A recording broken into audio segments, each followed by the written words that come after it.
السلام عليكم ورحمة الله وبركاته. أهلا بكم بقناة ماريا للطبخ. اليوم سنعمل كريمة الفستق. المكونات هي كوب من الفستق، نصف كوب من الزيت، نصف كوب من الحليب المكثف المحلى. نبدأ بطريقة العمل. وضعنا المقلاة على النار، وهذا كوب من الفستق، ثم نقلبه على النار لمدة 5 دقائق. بعد ما أكملنا القلي من الفستق الحلبي سوف نضعه في الماكينة.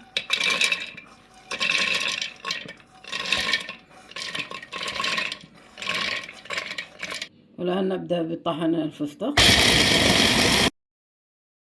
أكملنا طحن الفستق الحلبي بهذا الشكل أصبح عندي.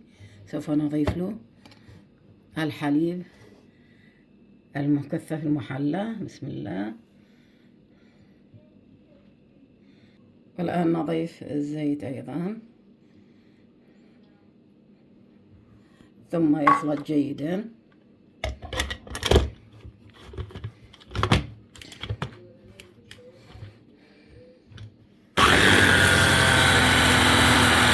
الآن نضع نصف علبة كريمة.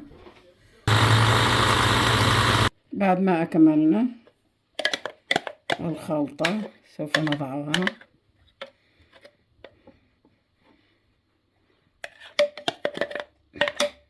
في الكاسة. عندنا قطعة من الباف باستري، سوف نقسمها إلى قسمين. بسم الله. ثم نضيف الخليط. بسم الله. نفرش الري جيدا.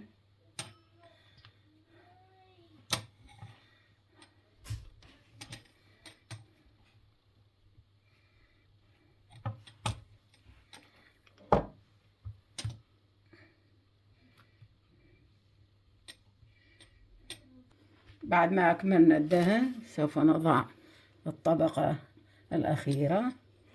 بسم الله. والآن نقطعها إلى شرايح. بسم الله.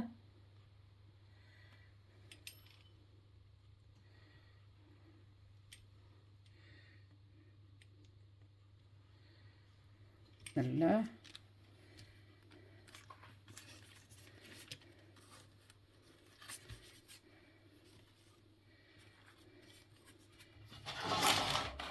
ثم نضعها في الصينية بهذا الشكل.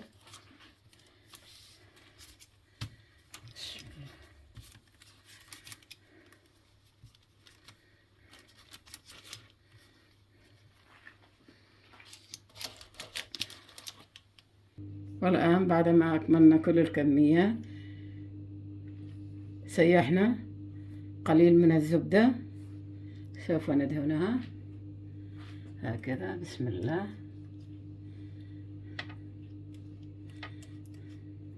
سوف بعد ما أكملنا الدهن سوف نضع السمسم. بسم الله.